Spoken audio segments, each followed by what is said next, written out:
सारे गाने एक साथ भोजपुरी फिल्म जगत को दिए हैं। तो आइए इस मधेपुरा की धरती से स्वागत करते हैं सुश्री अंतरा सिंह प्रियंका जी का।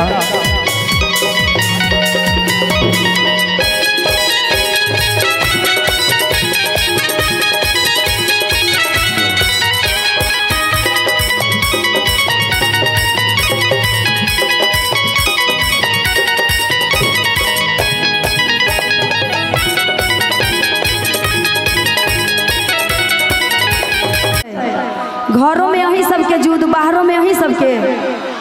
बाप रे बाप, मतलब एम्हर से एगो फरमाइश है कि गा दियो सोना के सिकरिया, बारिश भर रहल छे। देखिए इतनी परेशानी में भी हमारी माताएं बहनें इस कार्यक्रम को देखने के लिए, तो सबसे पहले उनका होना चाहिए। तो ये गाना सबसे पहले हम गाएं।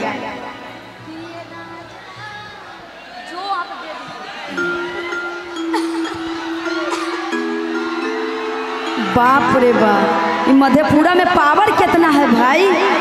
अरे दादा रे दादा, अही सबके दाल रोटी बना के यानी पावर बुझा रहा है। आ सब एको बार मतलब आवाज इधर देखते हैं कि शेरनी में पावर है कि शेर में। तनी माई बहन सब हाथ उठा लिया तो बारिश भाग जाए।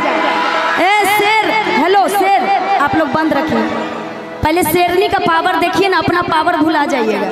पहले इधर पावर देखिए। माई बहन सब हाथ उठा लियो, बउआ बुच्ची सब के साथ देवेला है, ठीक ना। शेरनी के प्रेम से बोलिए शेरा वाली मैया की।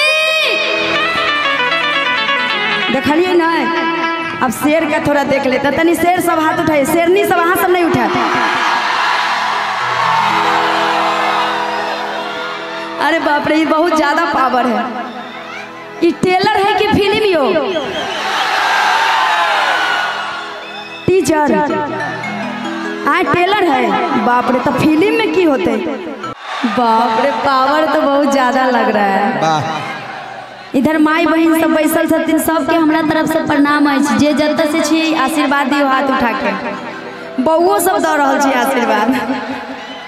जे हमरा से छोट है से वो हमरा आशीर्वाद, लेकिन जरूरी है कलाकार को छोटे हो या बड़े हो सभी का आशीर्वाद चाहिए। तो जितने लोग यहाँ उपस्थित हैं सभी को मेरा नमस्कार प्रणाम।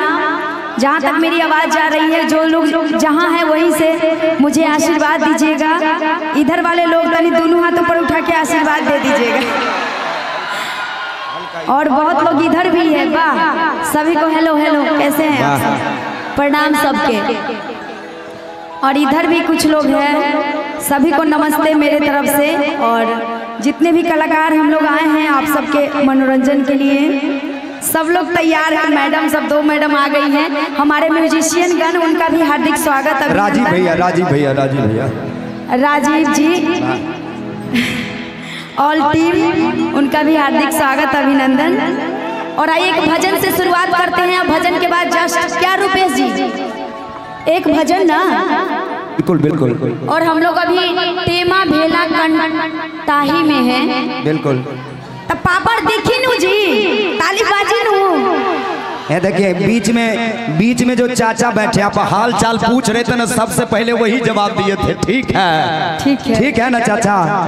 कहते हैं सूखे हुए गुलाब से भी खुशबू आने लगे हैं और बुझे हुए अंगार भी दहकने लगे हैं। अरे जब से आपका गाना आया है ना वो थलेसर वाला, हमारे बिहार के बुजुर्ग भी बहकने लगे हैं। एगो नया आया है गंगू, थ्रेसर से भूसा निकल रहा है, तो पहले का है।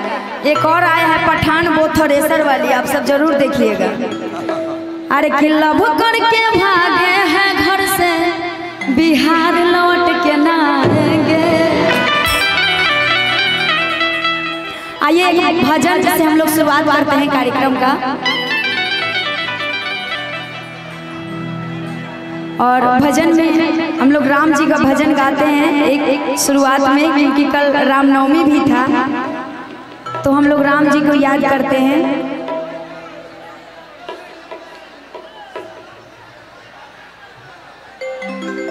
और एक भजन के बाद आप लोग जो गाना कहिएगा याद करके यहाँ सब रख लो, ठीक ना है? कौन गाना सुनना है? 5 बेर वाला चुम्मा सुनना है कि थ्रेसर से भूसा निकल रहा है कि सोनवा का सिकरिया सुनना है, करे टन टन, बहुत सारा गाना है। बताइएगा, जो गाना कहिएगा वही गाना होगा। लेकिन एक भजन आप सबके बीच